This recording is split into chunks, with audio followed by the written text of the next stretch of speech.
नमस्कार मित्रों, आप सभी का मेरे चैनल पर पुनः स्वागत है। Now let's continue with electrostatics. आज जो हम टॉपिक डिस्कस करेंगे वो है कूलम्स लॉ। लेकिन उससे पहले आइए बात करते हैं उस न्यूमेरिकल प्रॉब्लम की जो हमने पिछले वीडियो लेक्चर में आपको एज अ होमवर्क दिया था। टॉपिक था चार्जिंग बाय कंडक्शन। दो मेटेलिक स्फीयर थे, एक मेटेलिक स्फीयर पे चार्ज था 5 माइक्रोकूलम, रेडियस था 3 सेंटीमीटर। दूसरा मेटेलिक स्फीयर था जिसका चार्ज था 2 microcoulomb and radius was 4 centimetre. Total charge की बात करें Q1 प्लस Q2 तो वो हमारा होता है 5 प्लस 2 इक्वल टू 7 माइक्रोकूलम। और अगर रेडियस, टोटल रेडियस की बात करें R1 प्लस R2 तो वो होता है हमारा 3 centimetre plus 4 centimetre, that is 7 centimetre. Now numerically total charge is 7 and total radius is 7, so 7 upon 7 is 1, right? So it's 1 micro and centimeter is there, but there is no issue about it, right? Centimetre अभी cancel होगा, हमारे पास micro coulomb में ही charge का answer निकल के आएगा, right? Now तो ratio total charge upon total radius का जो रेशियो हुआ वो न्यूमेरिकली हुआ 1, राइट? ना अब Q1 डैश की बात करें तो इस 1 न्यूमेरिकल वैल्यू 1 को हम किससे मल्टीप्लाई करेंगे? R1 से। Q2 डैश चाहिए तो इस न्यूमेरिकल वैल्यू 1 को किससे मल्टीप्लाई करेंगे? R2 से, राइट? ना R1 जो है वो हमारा क्या है? 3 सेंटीमीटर है, तो अगेन सेंटीमीटर सेंटीमीटर कैंसिल होगा तो हमारा क्या बचेगा? 3 माइक्रोकूलम। तो क्या समझ में आया? 5 माइक्रोकूलम से क्या हो गया? रिडिस्ट्रीब्यूट होने के बाद 3 माइक्रोकूलम कम हो गया, राइट? वेयर एज अगर Q2 डैश की बात करें तो 1 को किससे मल्टीप्लाई करेंगे आप? उसके रेडियस से, R2 से। सो R2 is 4 centimetre. Again centimetre centimetre will be cancelled out, क्या बचेगा? 4 माइक्रोकूलम। तो पहले था 2 माइक्रोकूलम, अब हो गया 4 microcoulomb. So now the answer is Q1 dash is हमारा 3 microcoulomb, Q2 dash is 4 microcoulomb, right? Now चलिए आगे बढ़ते हैं विद कूलम्स लॉ। पहले हम बात करेंगे कंडीशंस की, क्या क्या कंडीशन है जिसमें कूलम्स लॉ अप्लाई होता है। फर्स्ट कंडीशन इज कि ये दो चार्जेस के बीच में हम बात करते हैं और दोनों चार्जेस का जो साइज है वो पॉइंट साइज होना चाहिए, राइट? नाउ दूसरी बात यह है कि या तो डिस्टेंस इतना ज्यादा हो कि अगर इनका साइज पॉइंट साइज नहीं भी है तो डिस्टेंस के सामने इन दोनों चार्जेस के बीच में जो डिस्टेंस है वो इतना बड़ा हो, it should be so huge that the size of the charges itself seems to be negligible, right? तो अपने आप वो as a it would be seen as a point charges, right? Now second condition to apply Coulomb's law is that these point charges should be at rest. ये motion में नहीं होने चाहिए, इधर उधर भागते नहीं रहने चाहिए, राइट? जहां भी हो रेस्ट में हो। Now third condition about this is where we have to apply this is that the distance between these 2 point charges should not be microscopic. Again इसको आप दो तरीके से समझ सकते हैं।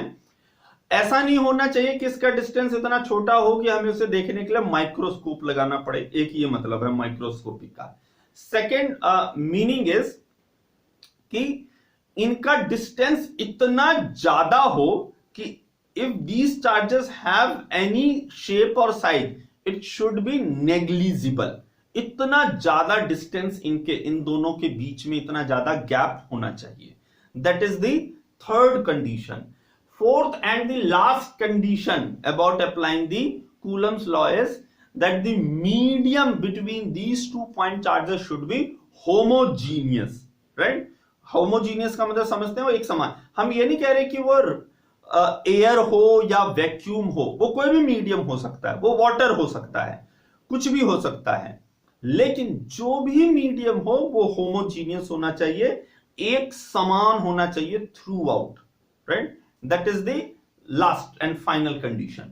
If these conditions are met, now we can talk about the Coulomb's law. So now we will talk about the statement. So statement says कि जो फोर्स है वो अट्रैक्टिव हो या रिपल्सिव हो, राइट। नेचर यहां पर में अट्रैक्टिव एंड रिपल्सिव दोनों हो सकते हैं, जो भी नेचर हो, that force is directly proportional to the product of magnitude of charges, right. तो हमारे पास दो चार्जेस हैं Q1 एंड Q2, उन दोनों का मल्टीप्लीकेशन आप कर दीजिए, right.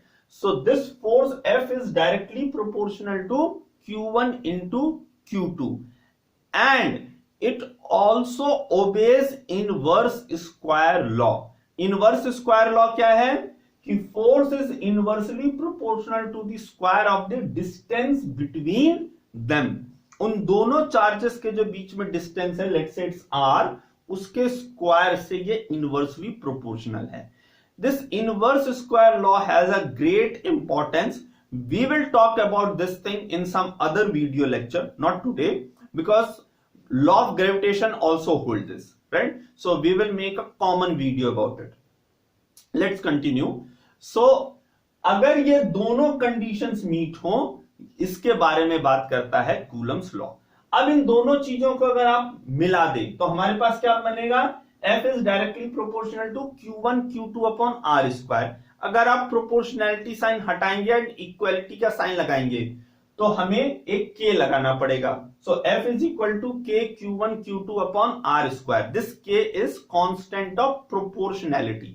Now expression is very much similar to the law of gravitation where we have F is equal to capital G into M1 M2 upon R square, but there is a huge difference. There capital G is universal gravitational constant. That means it does not changes in any condition, right? कुछ भी हो जाए, धरती इधर की उधर हो जाए, लेकिन G की वैल्यू फिक्स है, वो चेंज नहीं होगी. This condition is not with the K, right? ये बात बात पे बदल जाएगा, ठीक है. तो ये उसकी तरह इतना पक्का नहीं है. Now we will talk about what are the conditions where it changes. So it changes due to the medium. It depends upon the medium. We will have talk about this later on. So this K has an expression. The expression is 1 by 4 pi epsilon naught. अब K की value है 9 into 10 to the power 9 newton metre square per coulomb square, और इस epsilon not की value है 8.85 into 10 to the power -12 coulomb square पर Newton metre square. ये unit हम कहां से निकालते हैं, बहुत सिंपल है, रटने की जरूरत नहीं है, बहुत सिंपल है. फोर्स की यूनिट न्यूटन, चार्जेस की unit coulomb, so coulomb square, distance की unit metre, so metre square, metre square newton के साथ लगाइए, कूलम स्क्वायर नीचे आएगा, ये यूनिट मिल जाएगा.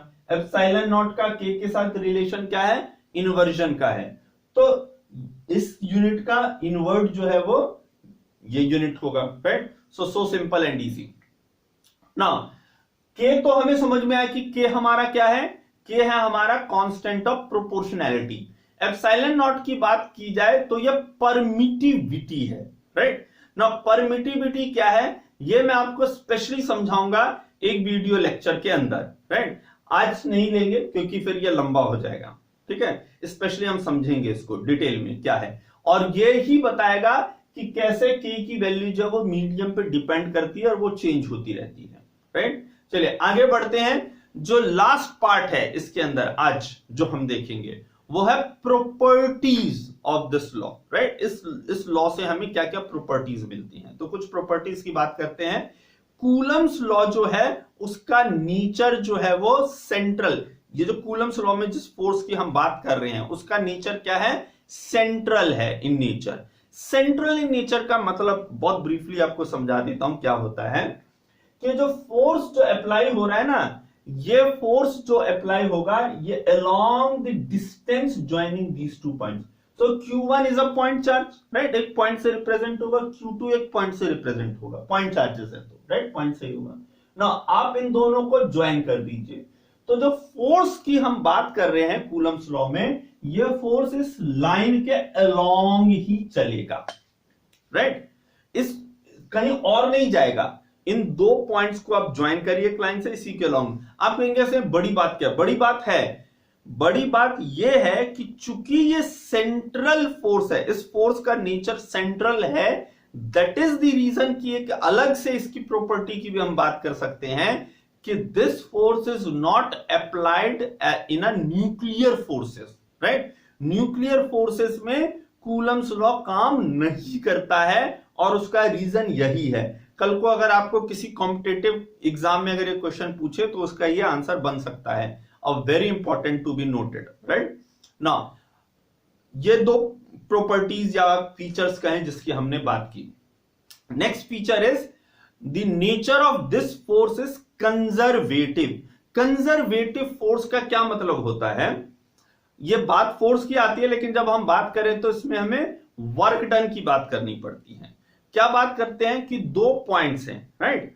और आपको एक पॉइंट से दूसरे पॉइंट पे आपको किसी चार्ज को लेकर के जाना है। This is also applied, this property is common to the law of gravitation. वहां पर भी हम कहते हैं gravitational force is a conservative force, so this is common. तो आपके एक तरह से रिवीजन भी हो रहा है ग्रेविटेशनल के सेंस में, right? So this is common to both. ये अगर समझ गए, वहां का भी आप समझ गए। तो कंजर्वेटिव फोर्स का क्या मतलब हुआ कि अगर दो पॉइंट हैं और एक जगह से आपको दूसरे जगह लेकर के जाना है, राइट? अब आप क्या कहेंगे? शॉर्टेस्ट डिस्टेंस, बिल्कुल ऐसे लेकर के गए, या आप ऐसे लेकर के गए, या आप ऐसे लेकर के गए, राइट? या जिगजैग ऐसे ऐसे करके लेकर, चाहे आप जैसे मर्जी से लेकर के जाइए, राइट? होना क्या है? होना यह है कि वर्क डन जो आपको लगेगा वो सेम लगेगा। ऐसा नहीं है कि यहां से शॉर्टेस्ट डिस्टेंस लेकर के जाएंगे तो आपको कुछ कम लगेगा, राइट? यहां पे अगर हम बात करें, आप यहां से एक ये पॉइंट है और ये पॉइंट है, शॉर्टेस्ट आप ऐसे जा रहे हैं तो कुछ और वर्क डन लगे, और ऐसे करके जाएं तो कुछ और लगे, और ऐसे घूम के जाएं तो कुछ और लगे, ऐसा नहीं है, राइट? इस पॉइंट से इस पॉइंट जाना है, मान लीजिए यहां से यहां पहुंचने के लिए आप पहले कहां जाते हैं? आप मार्स पे जाते हैं, राइट? फिर किसी और सोलर सिस्टम जाते हैं और पूरी गैलेक्सी घूम करके वापस आप यहां आते हैं। वर्क डन उतने का उतना ही लगेगा, right? This is the meaning. आप समझ रहे इसका मतलब क्या? कंजर्वेटिव फोर्स कहने का मतलब कि वर्क डन में कोई चीज, वर्क डन उतने का उतना ही लगना है, that is the meaning, right? इसका एक और मतलब होता है, मैं चाहता था कि इसके लिए कोई और वीडियो बनाऊं, वहां पर भी हम बात करेंगे, खास करके जब मैं वर्क एंड एनर्जी की बात करूंगा, वहां पे मैं इस कंजर्वेटिव को और डिटेल में लूंगा। लेकिन चलिए यहां पर मैं थोड़ा इसको एलोबोरेट कर ही देता हूं। कंजर्वेटिव में क्या होता है? नॉन कंजर्वेटिव के एग्जांपल से आप कॉन्ट्रास्ट में बेटर समझेंगे। नॉन कंजर्वेटिव फोर्स का एग्जांपल है फोर्स ऑफ फ्रिक्शन, वो नॉन कंजर्वेटिव फोर्स है। मतलब क्या हुआ? जब हम वर्क डन करते हैं ना, तब क्या होता है कि ऑब्जेक्ट के साथ दो कंडीशन होता है। उसे हमने वर्क डन करने का मतलब हुआ कि हमने उसे कुछ अमाउंट ऑफ एनर्जी प्रोवाइड की, इसीलिए वर्क डन और एनर्जी का यूनिट सेम है, both is measured in joule in SI unit, right? ना जब मैंने वर्क डन किया किसी ऑब्जेक्ट पे, तो उसे मैंने कुछ अमाउंट ऑफ एनर्जी सप्लाई की। अब उस अमाउंट ऑफ एनर्जी का वो दो चीज कर सकता है, या तो उसे खा पी के चट कर दे, मींस हम कहते हैं कि लॉस ऑफ एनर्जी हो गया, या दूसरा क्या करेगा? अगर वो समझदार बेटा होगा तो वो उसे संभाल के रखेगा, सेव करेगा, कंजर्व करेगा, और अगर बिगड़ैल बेटा होगा तो उसे उस पैसे को वो उड़ा देगा। ठीक है ना? अब इसे समझते हैं। फोर्स ऑफ फ्रिक्शन जो है वो बिगड़ैल बेटा है। बिगड़ैल बेटा का मतलब है नॉन कंजर्वेटिव फोर्स। अब मैंने उसे 10 जूल का वर्क डन किया, मतलब मैंने उसे समझिए, ऐसे समझिए 10 रुपए दिए। अब वो वेस्ट करता है, मतलब कि अगर किसी ऑब्जेक्ट को, कोई बॉक्स है और मैंने वर्क डन किया, एक जगह से उठा के दूसरे जगह पे उसे स्लाइड किया, फोर्स अप्लाई किया, वो थोड़ी देर के बाद जाके रुक जाएगा एक पॉइंट पे, आप समझते हैं? अब जहां पे जाके वो रुका, मैं उससे पूछूंगा, भाई मैंने 10 जूल का तेरे ऊपर में वर्क डन किया था, क्या तेरे पास 10 जूल की एनर्जी बची है? कहेगा ना, कुछ नहीं है, सब उड़ गया। That is the nature of non conservative force, right? मैं समझ रहा हूं ये समझाने में थोड़ा सा टाइम ज्यादा लग रहा है, but I hope this is a very important point to be understood, right? Now conservative में समझते क्या होता है। जैसे हमारे ग्रेविटेशनल फोर्स भी कंजर्वेटिव फोर्स है, अब ये पैसा संभाल के रखने वाला बेटा है। अब इसे मैंने 10 जूल का वर्क डन किया, ऐसे समय 10 रुपए दिए, तो क्या होगा, जैसे उसे उछालने के लिए मुझे क्या करना पड़ेगा, कुछ वर्क डन करना पड़ेगा। 10 जूल का वर्क डन करके मैंने एक स्टोन को ऊपर थ्रो किया। अब क्या होगा, जब वो भी मैक्सिमम हाइट पे जाके रुकेगा, जैसे हमारा बॉक्स रुक गया था।